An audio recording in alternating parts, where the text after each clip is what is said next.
Hi everybody, I'm Ryan, and today we're going to talk about flex slots in Dimir Aggro in Pioneer. So we'll talk about the cards you pretty much have to play and the cards you can play in the slots that are left over, so you can make your own build but stock version of Dimir Aggro.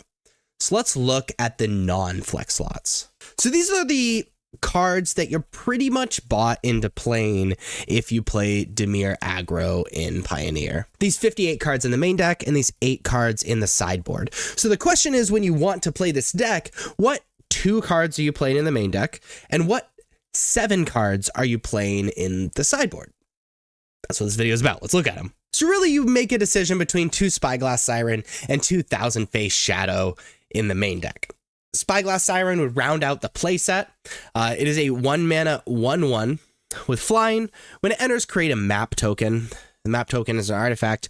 With 1 mana, you tap it, sacrifice it, and target creature you control explores, and you can activate only as a sorcery. Basically, exploring is reveal the top card. If it's a land card, you put it into your hand. If it's a non-land card, you may leave it on top or put it into your graveyard, and the creature gets a +1/+1 counter. This card's really solid because it's essentially a ninjutsu deck, this Dimir Aggro deck, and having very cheap cards that are evasive, so they are difficult to block, that you can ninjutsu creatures on top of, that also have enter the battlefield effects, is very good, and Spyglass Siren is all of those things. Now it's competing for a slot with Thousand Face Shadow, which is a 1-mana 1/1 with flying.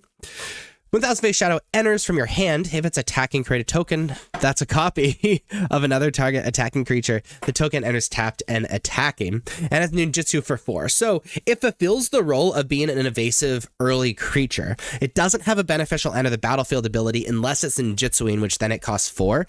But if you ninjutsu Thousand Face Shadow when you already have a decent board, it can just be an absolute disgusting play. So I think, between these 2 cards, Spyglass Siren you'd be playing for consistency, or Thousand Face Shadow you'd be playing for power. So you're going to pick between those cards in the main deck. As far as the sideboard goes, we have 7 cards to pick from out of these 16.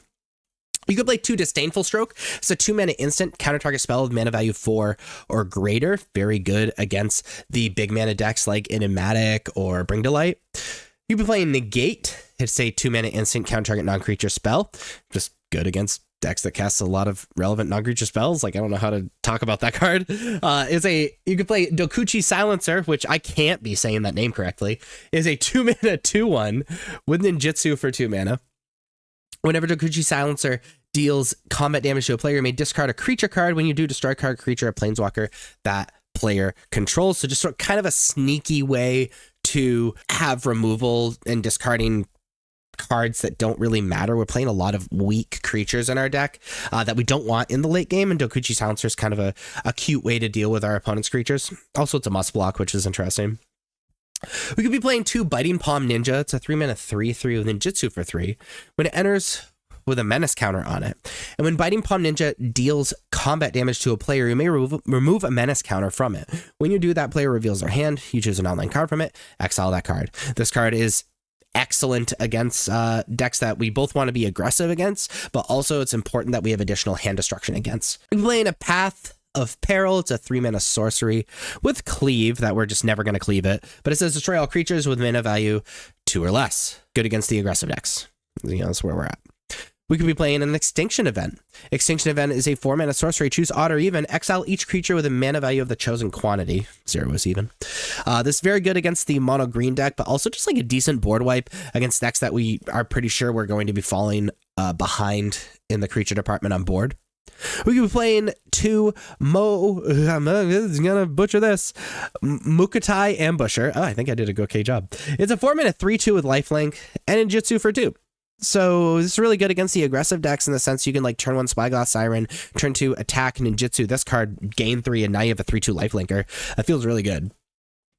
You can be playing 3 Leyline of the Void. Leyline of the Void is a 4-mana enchantment. If Leyline of the Void is in your opening hand, you may begin the game with it on the battlefield. If a card would be put into an opponent's graveyard from anywhere, exile it instead. So this is a card that we don't have to invest any mana into because it's a very mana hungry deck and we have to be essentially double spelling every turn. And it's just graveyard hate that, we can mulligan into.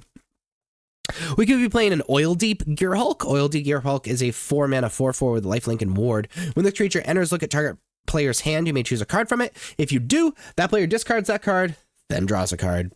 So it Vidillion clicks your opponent. Also, it's a lifelink ward, has a beneficial enter the battlefield effect, so it's fun to ninjutsu it over and over and just tear apart your opponent's hand. Having lifelink is relevant, and it's only 4 mana too. And then we can play up to 2 Ghost Vacuum. This would be competing for slots with Leyline of the Void.